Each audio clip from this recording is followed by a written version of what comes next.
Hey folks, thanks for watching. We have a lot to cover in terms of the weather today. I think I'm going to start this video talking about some severe threat that's really kind of ongoing now. If you can see the radar animation behind me showing some severe storms moving through southern Minnesota. That's going to evolve today into a more significant severe threat across portions of the upper Midwest, Wisconsin, and then potentially into Illinois. We'll talk about that first here in terms of the Thursday severe weather threat. That threat extends into Friday. Now that risk area is going to move further south across portions of southern Illinois into Indiana, into Kentucky as well, maybe over into Missouri. So we'll take a look at that. And then of course with severe storms, we're talking about precipitation. Now I mentioned the upper Midwest. We can see showers moving through on this radar animation through parts of the plains, up into the Dakotas, even parts of central Nebraska getting precipitation as I'm recording this video. We'll take a look at some areas that maybe are hit and miss in terms of precip, try to get some estimates out for portions of the Midwest. And we have potentially another system to talk about next week that could bring some storm systems, have a bit of a temperature swing this weekend that we've been discussing for portions of the plains here as the storm system comes through. I'm going to evolve the conversation at the end of this, kind of segue off of what Eric discussed yesterday with where this sort of pattern change in momentum, at least coming out of the West Pacific, might be changing our pattern going forward and how that relates to the drought risk that we're seeing this summer in June. And then I'll finish that off briefly with Europe. So a lot to cover today. I'm going to jump right into it. To start, we've been watching this animation play in the background. This is a radar loop across the northern plains here this morning. You can still see a decent line of severe thunderstorms. Some of these have been sporadically warned here this morning with severe thunderstorms. We had some tornado warnings early this morning here as well. I'm actually going to take this loop back. I'll do that quickly here.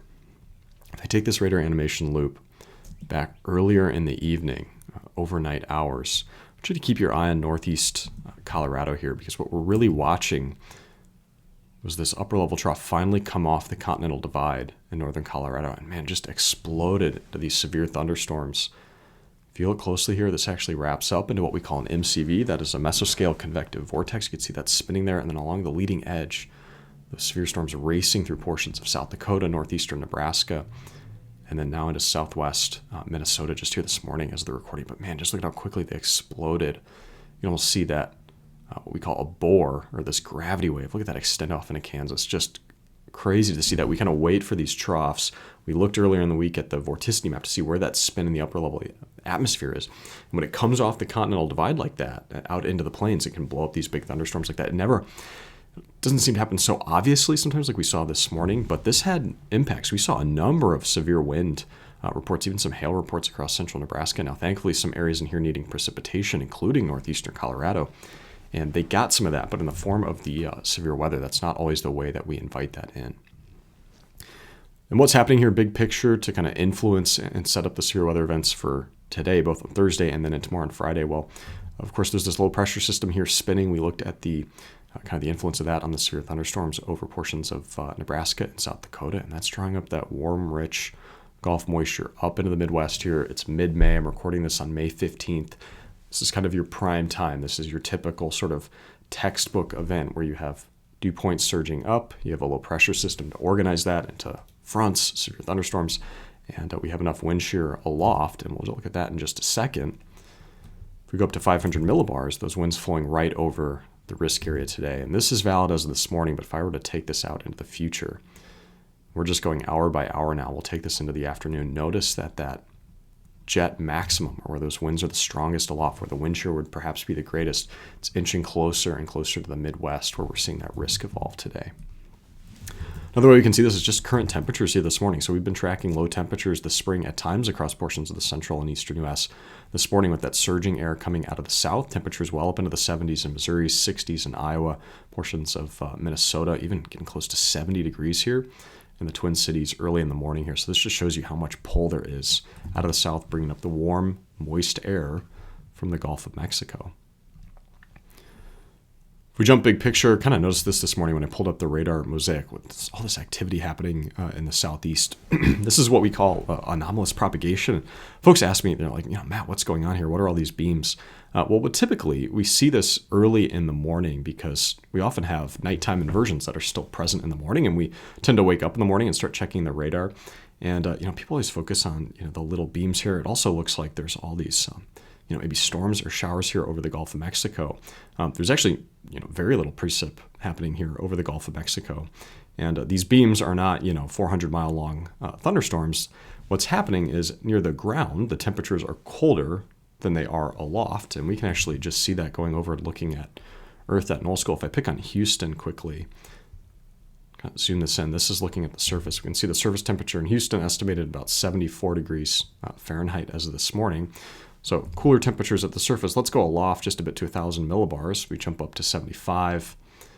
If we go up to 850 millibars, we jump all the way up to 78 degrees. So even almost a mile up in Houston, the temperatures are 4 to 5 degrees warmer. So that temperature inversion at the surface is creating a ducting of the radar beam. So as the radar beam shoots out from all those different radar stations, it's being pulled back toward the surface because of that density gradient near the surface that's caused by that temperature inversion. And what that does is it pulls that radar beam, which should be up in the clouds, quite literally helping to return precipitation reflectivity, and it's starting to reflect things that are closer to the ground. So it'll pick up, radio towers near the different radar sites. They're often located around airports where there's already towers, and so it'll bounce different echoes off of those.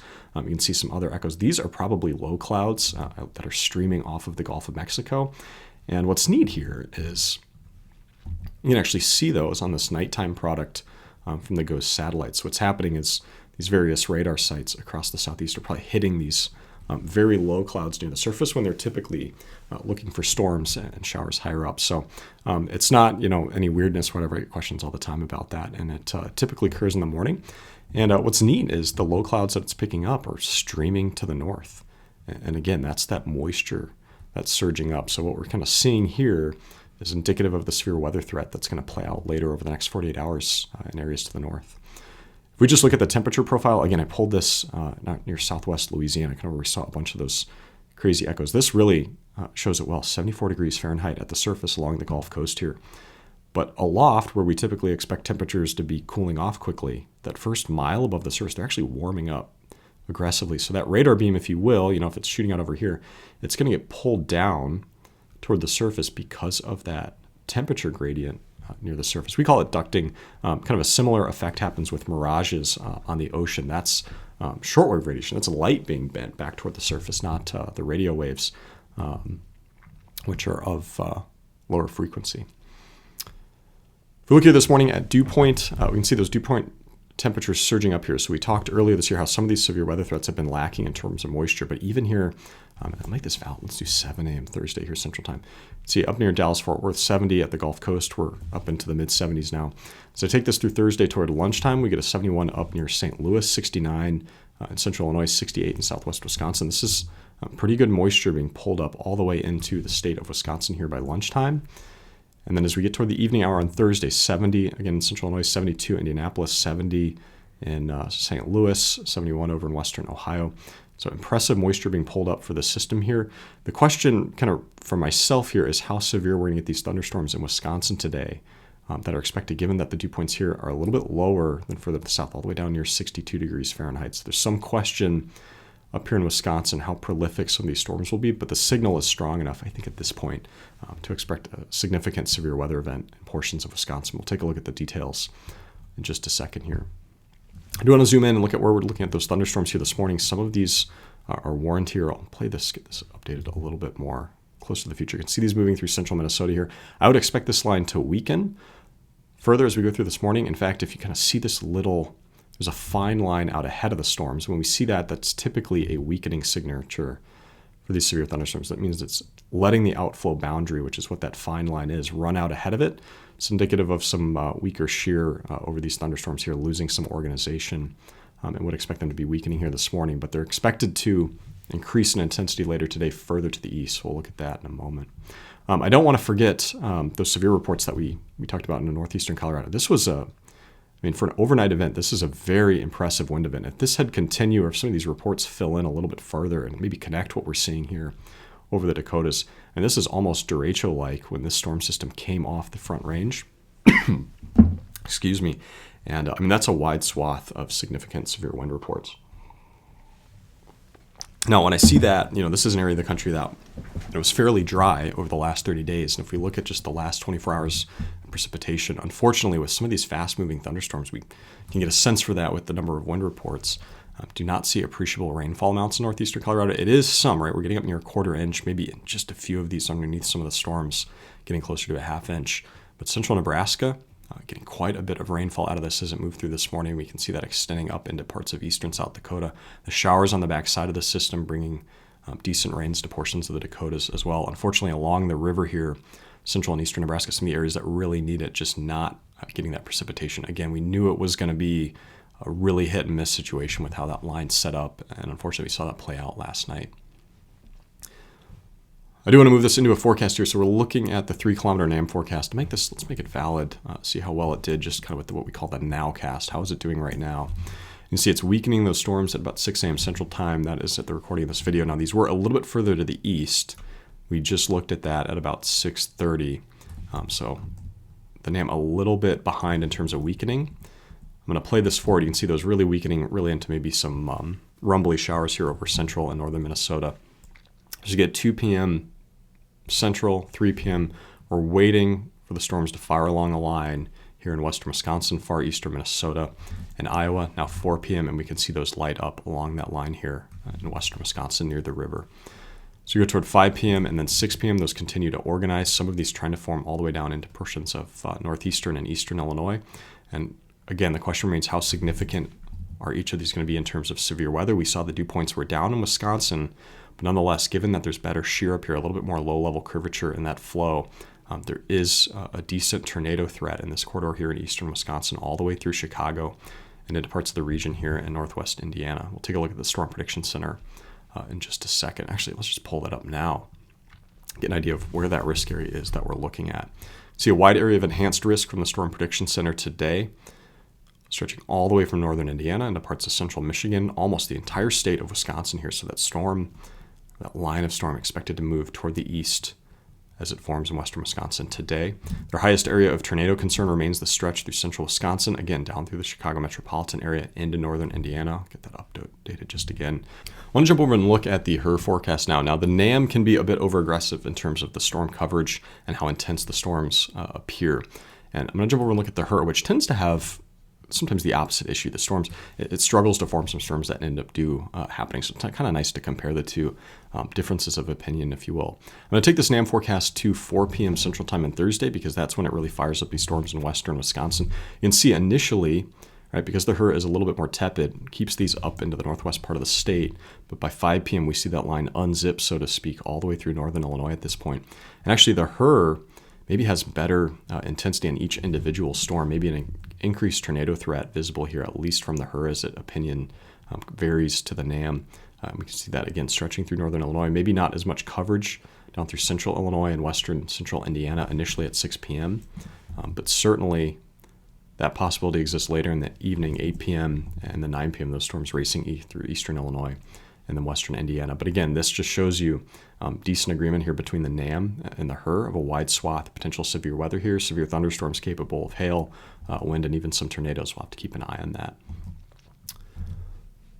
I do want to jump over and just show you the ECMWF forecast. Now, the ECMWF at 9 to 10 kilometers resolution is not going to pick up each individual thunderstorm, but that precipitation signal and that heavy precipitation signal is often a good proxy for thunderstorm development from the ECMWF. And I want to kind of compare the two. I'm going to take this to 7 p.m.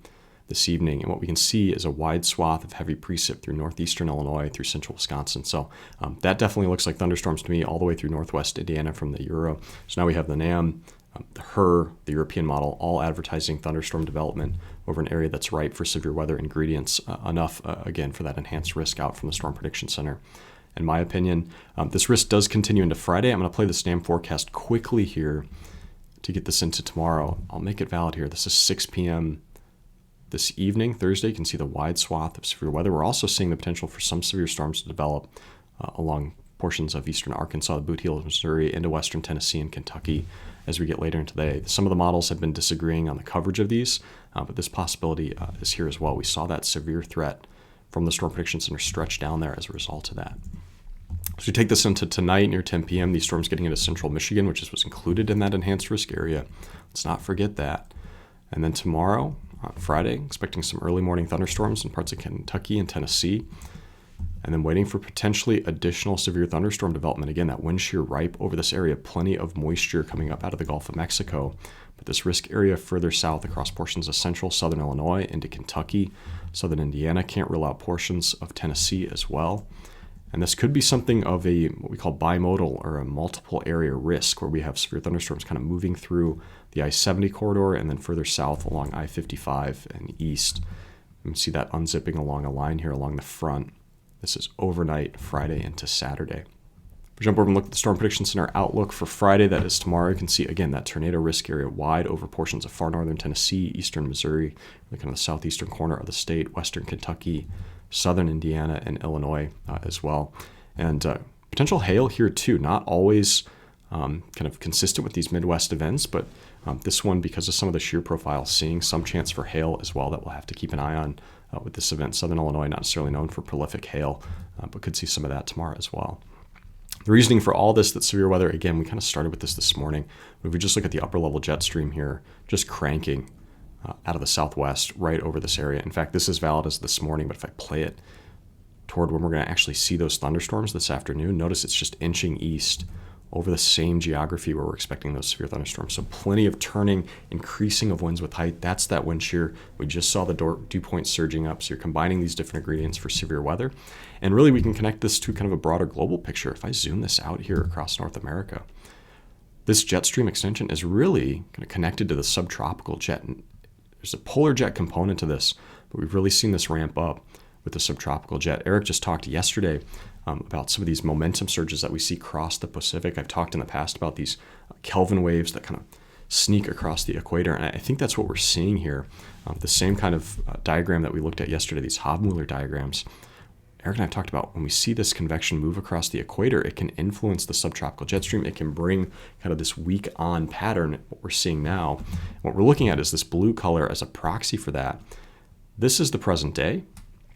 On this map, this is going back in time, and we're looking west to east across the globe. So this is the West Pacific. This is kind of an area we typically focus on in terms of these momentum maps, but we live and work over here in the United States. What we've been seeing is one of these Kelvin waves has been inching across the equator. That's how we can read this west to east over the last 10 to 15 days. And now you can see today, really where this blue area is, it's arrived right over the central United States, and we're connecting that right to this subtropical jet stream. So it's a great example how what's happening in the West Pacific as it starts inching its way here, these things are connected. It's not a coincidence that we saw that Kelvin wave move across and all of a sudden we have an enhanced risk today for severe thunderstorms and enhanced risk tomorrow as well. And it's why we're also focused on this momentum increasing over the next 15 days from the GFS. We're seeing that same forecast from the ECMWF. How is this going to change our pattern going forward? You're going to see me talk about that as we get to this end of this video in just a second. At least for today and tomorrow, stay safe in the areas that I talked about here, especially if you get under a tornado warning. The watch lets you know that the ingredients are increasingly ripe, expecting to see tornado watches today. If the storm is any indication where it produced these severe reports in northeastern Colorado, I'm guessing that the map here today on 5:15 is going to be busy, and that will include 5:16, that is Friday, tomorrow. Sometimes these storms kind of lead you on and say, hey, we mean business, and they showed that in northeastern Colorado, portions of western Nebraska, and I expect this map to fill in here in Wisconsin, northern Illinois, and Indiana today, and then those severe reports shift south tomorrow. Now, looking further out into the forecast, we're going to take a look at the trough ridge pattern here from the 500 millibar heights. This is from the ECMWF forecast. Let's make this valid Thursday at 7 a.m. There is that upper level low overnight that raced off the Continental Divide. Storms forming out ahead of that in Minnesota along that upper level trough here. As I play this forward, you can see that push into the Midwest here. That's going to bring those temperatures down over the Dakotas. We've been talking about that this weekend. And then that severe weather threat Friday out ahead of this trough, portions of the Ohio Valley. As that moves through, we'll see temperatures come down in the northern tier of the country. Again, Saturday and Sunday, cooler here across the upper Midwest and the northern plains. That cold weather kind of stretching to the northeast here across the country as that trough moves through. And then we've seen decent agreement. We've been talking about this for much of this week of another trough moving in. This is Monday, very early Monday morning. A trough settles in over the western U.S. And that's going to be our next weather maker for the century, as potentially bringing precipitation along a swath through the middle part of the country. We'll take a look at that in a second. Is this weak trough now slowly, again, Monday all the way to Wednesday, it's only moved about that far. It continues to push off through the next week. And then kind of critically, what we're watching behind this is the potential development of a western ridge. Now, where this sets up exactly, this forecast from ECMWF brings it up through Boise. If it sets up further to the east, that's going to inch the drier and warmer conditions further off the Continental Divide. So watching this closely where it develops at the end of next week as this trough system moves out and lets this ridge build in. We've seen decent agreements from some of the different models here of that same forecast. I just want to look at the minimum temperature forecast really quickly, looking at that Dakota temperature swing. If we take this into Friday morning, despite the heat that we saw earlier, remember we were talking about the wildfires in Minnesota, we're seeing temperatures now come down tomorrow morning into the 30s. That includes Saturday down into the mid to low 30s in some locations in northern North Dakota, widespread 30s across South Dakota, even western Minnesota, and continuing on Sunday. Now that cooler temperatures, 33 in North Dakota, near 35 in Fargo, 40s in Wisconsin behind the severe weather that we're seeing today. This is the low temperature Sunday morning, 40s and 50s in Iowa. You can see that cooler weather just stretching through the northern tier of the country. So we get out into next week now, Wednesday, you can see colder temperatures with the influence of that trough slowly making its way across the middle part of the country. Kind of see the front dividing line here, and that's going to be the focus for some of the precipitation. And we'll look at that now from the Eastern WF forecast. We'll make this valid as this morning. We already looked at some of these precip forecasts valid for the Midwest. I'm going to take this to 7 p.m. tonight. You can see that area of focus for severe thunderstorms across the upper Midwest. The important showers that we're seeing across the Dakotas, getting more precipitation there. So take this into Friday afternoon, seeing renewed potential severe thunderstorm development likely in eastern Missouri, parts of northeastern Arkansas, western Kentucky, northwest Tennessee, southern Illinois initially on Friday, before pushing east and southeast across much of the state of Tennessee, Nashville, some of this pushing into eastern Kentucky as well. We'll see how much of the severe weather gets up into central Indiana or Illinois, and we'll be watching that rainfall as well. As that pushes through, we see some precipitation heading back into the mid-Atlantic, up into portions of Ontario and Canada, and some just lingering showers, maybe a few thunderstorms as we go into early Saturday morning. So take this forecast into the weekend. See some showers and thunderstorms developing along a line across the south, but really waiting for that trough now to spin up. We can start to see that low pressure system coming off the continental divide here very early Monday. And this low pressure system is going to be spinning slowly, and that's going to increase the rain amounts for some of these areas. Again, watching central Nebraska here to see how much rain they can squeeze out of this next low pressure system. As we take this through Monday afternoon, continuing to see the spin, potentially some severe storms to watch in Missouri. As we take this into Tuesday afternoon, you can see this low pressure system organizing a bit for us, starts to have that more typical comma shape to it. And could see additional severe storms developing here in portions of eastern Oklahoma, northeast Texas, Arkansas, Missouri on Tuesday afternoon. By Wednesday, that pushes through the Midwest and the Ohio River Valley. Make this valid Wednesday afternoon. Again, getting far out into the forecast here at this point, but a decent rainmaker and potentially some severe storms to watch moving through next week. I will say, compared to this week, the severe storms from this system don't look quite as concerning, but we'll see the details aren't totally ironed out until we get out into the next week. We'll jump over and just kind of scroll through the ECMWF precipitation map here. We'll take this through today into tonight. See decent precipitation here, 1 inch to 2 inches in portions of the Dakotas here, areas that need the precipitation. But notice I've gone through this evening now, the severe thunderstorms, again, moving quickly. They're just not a reliable producer of, a wide area of 1 inch plus of rain because they're moving quickly. We saw the different solutions blowing up those individual strong thunderstorms, but quickly racing east toward Lake Michigan or into Indiana. So we have swaths, getting close to a 1/2 inch or more, but it's not this widespread coverage. We see better coverage tomorrow, Friday afternoon, in portions of the Ohio River Valley with multiple storm systems that may be coming through this area. So we do get up over a 1/2 inch in a wide swath here, but really kind of a dividing line maybe around here, I-70. This area not really looking for more precipitation at this point, really trying to see better coverage fill into the north. Let's take this forecast into Sunday, and then Monday, some other showers out ahead of the next trough we can see here over the mid-south. But it's not really till we get into Tuesday and Wednesday of next week till we really see this area fill in. And I'd like to include central Nebraska here. The forecast here for some of the precipitation getting up near 4 inches here. Portions of Missouri, trying to get some of this into northern Illinois and Indiana. We're seeing some dry weather sneak in here of late. But a pretty decent swath of graduated precipitation here, up over 2 to 3 inches over kind of a 7 to 8 day forecast here. Impressive in mid-May. If we just kind of compare that to the last 30 days of precipitation, I mentioned that line kind of drawing somewhere near I-70, Kansas City, over towards St. Louis, maybe through Champaign and then Indianapolis. Areas to the northwest, this is where we're looking for some of that precipitation, even up into the northern plains as well. We talked about the wildfires, but further to the south, some of these areas not as desperate for it. Of course, this area here, 30 days ago, we're not capturing that massive rain event that they had in early April.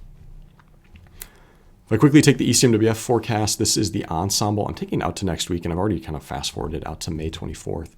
We looked at the ECMWF, which built that ridge into the western U.S. The ensemble keeps it a little bit further toward the east. Now, we mentioned just kind of changing that latitude or longitude a bit could have some big differences in how quickly that dryness and the heat sets in parts of the high plains and the central plains. This one centered maybe a little bit more over Salt Lake versus Boise. This is again Saturday. As I play this forward, seeing it a little bit persistent as we get out even into that next week. This is the last week of May. Again, even more centralized over portions of the central plains. So concerning in terms of increasing dryness getting into late May over an area where we often see thunderstorms at that time of year. If that sets up with a trough in the east and this persistent ridge out west, what we're seeing from the ECMWF ensemble in terms of temperatures, warmer to the west, persistently cool in the east. That would include portions of the eastern Corn Belt, New England, the Mid-Atlantic, potentially the southeast as well. And it would also mean dry over a large swath of the country. If we build in a big ridge here, we have northwest flow in late May, early June. That's not going to be a reliable producer of thunderstorms until really we get into maybe late June or even July. And so until that becomes the case, we're looking at a wide swath of dry weather through that last week of May if this forecast holds true. That is just from the ECMWF ensemble. I'm jumping over to the GFS ensemble for a difference of opinion. Again, that same time period, May 23rd through the 29th. Wide swath of dry weather conditions, wetter in the east here. If we look at the Climate Prediction Center with that persistent troughing in the east, cooler temperatures here again, 22nd through the 28th, just one day before that forecast I showed you before. Cooler temperatures here. We're beyond the frost date in a lot of these locations, save for maybe portions of the North Woods. Warmer toward the west. Again, the kind of question remains as we get out toward the 22nd, 23rd, 24th of May. Is this ridge going to set up more so over Denver, Salt Lake, and push east, or is it going to remain more so anchored over Boise or even further west over Reno? That's going to matter a lot for how much heat gets into this area while it dries out. If we look for the 8 to 14 day precipitation outlook, again, kind of a wider area of dry weather here, but more mixed here in the middle from the Climate Prediction Center. We talked about this earlier. What is going to be the effects of this momentum increase we're looking for in the Western Pacific because of this increase in convection? Now, this is a Hobmuller diagram. It's just kind of one way to visualize this. We can also look at the ECMWF ensemble forecast. And we're actually looking at that same value, but just mapped now per day. What we're looking for here is where we see green is where we see support for ascent or convection in the atmosphere, precipitation, rain, and thunderstorms. Now, right now, because of that Kelvin wave that I talked about, we're seeing some of that here over the eastern hemisphere, I should say the western hemisphere, portions of North America. And as a result, those severe thunderstorms that we're seeing, perhaps some tropical convection as well. But really, we're waiting to see if this is going to pick up over the western Pacific warm pool, which is more typically the source of these momentum surges in our atmosphere. As I play this forecast forward from the ECMWF out into Saturday, Sunday, Monday, Tuesday, Wednesday of next week, notice how we see descent here, and the ascent has moved over into the western Pacific. That's exactly what we're seeing here. So right now the ascent is over here in the western hemisphere. As we get out into the forecast, that changes over to descent. We see it shifting back toward the West Pacific warm pool. Now, what we would expect typically from that sort of behavior is a more coherent jet stream coming out of the Pacific. Now, if we look over at that jet stream forecast from this same look, this is the ECMWF, and we just kind of look at where we are today. Well, we talked about that subtropical branch pushing into the Midwest, influencing that severe weather event. There's that low pressure system plotted here that we're watching over portions of the Dakotas and Nebraska. And this jet stream presentation across the globe here, it's disorganized right now. We've been talking about this lack of momentum in the atmosphere. There's this piece here of the polar jet stream north of Hawaii. There's this subtropical piece here coming out of Hawaii up in the southwest. We have another branch kind of the polar jet stream coming down out of Canada, but it's rather disjointed. You can't really connect these well together, right? But we'll watch the forecast. Let's play this slowly as we go out into the future. Remember, kind of 3, 4, 5, 6 days from now is when that momentum picked back up. We saw that increased convection over the maritime continent in the West Pacific. So take this into Monday, Tuesday, Wednesday of next week. Now we're out to May 22nd, 23rd. Remember, that's that kind of pivot point we're watching where that ridge was going to set up. All right, well, I've taken this out just over a week here. And now if we look at the jet stream, I can connect it. I can almost keep my cursor going all the way through the Pacific, over toward British Columbia, and all the way through North America. Look at how far I've gotten, almost toward the Azores in the Eastern Atlantic. Whereas before we had, various pieces to it. Now we're seeing a more coherent jet stream. Now, if this stays moving, right, it could bring this more typical frequent spring-like pattern where we have storm systems moving through, some heat, cold weather behind it, and then, we repeat the cycle. The concern right now is despite this little bit of an increase in momentum, we're seeing this ridge build into the western U.S. If I take the forecast forward into the ECMWF, this is all the way out to May 26th. We still see that ridge over the western U.S. And we take it out to the 28th. It's starting to move in that last week of May over the central U.S. And we're starting to lose a little bit of that momentum as we get further out in the forecast. Now, this is well out into the forecast here. We're beyond 10 days. Can't put too much stake into this. But right now, this increase in momentum, all it seems to be doing at the moment is increasing the ridging over the western U.S. And we've seen that in some of the analogs for when the MJO picks up over that area in the maritime continent. We're producing a ridge here in late May and early June here over the central U.S. And my concern here is despite that increase in momentum, we're getting into a more summer-like pattern. So we can't rely on typical spring-like behavior from the atmosphere. And it's why we look at sea surface temperatures. It's why we focus on soil moisture, because in the absence of other influences in the atmosphere, being it momentum from the West Pacific or otherwise, sometimes, where we're dry, where we're already hot in terms of the potential with low soil moisture, or where those sea surface temperatures are anomalously cold or warm can influence where we're headed in the forecast. So there's this question mark. Is this ridge going to be transient as we pick up some momentum here? My guess would be right now is yes, because we do have that momentum picking up, but we're not quite seeing that yet in the forecast. And the concern would be the ECMWF weeklies, or what we call the extended forecast from the ECMWF, taking us from May 23rd to June 23rd, continues to advertise this dry weather condition over the western U.S., extending over to the central U.S. We're wet east from these forecasts. We've seen that consistently, even the Mississippi River and east, but areas here in the central and western part of the country, at least through early June, on the warmer side, we're seeing that in some of the analogs. So while we are increasing momentum a bit, is it too little too late as we approach the summertime regime where some of these ridges get too sticky? That kind of remains the question going forward. As far as jumping over and looking at Europe, the sort of change in pattern, what it might mean for Europe is right now increased precipitation. We're seeing that from the extended forecast from the ECMWF weeklies. This is the same view I just showed you, this time May 18th to June 18th over Europe. Some of these areas have gone very dry over the last 60 days. This is a good forecast for getting precipitation into there. And not even out to 30 days. We're seeing this over the next 14 days with increased precipitation over a wide area in Eastern Europe, save for portions of central and western area Germany and northern France. So that's kind of the fork in the road where we're going forward from here. We'll talk to you all tomorrow on Friday, again with the severe weather on this evening. And then tomorrow, Friday, please stay safe and heed the watches and warnings from the National Weather Service. Until I see you guys again, thanks for watching.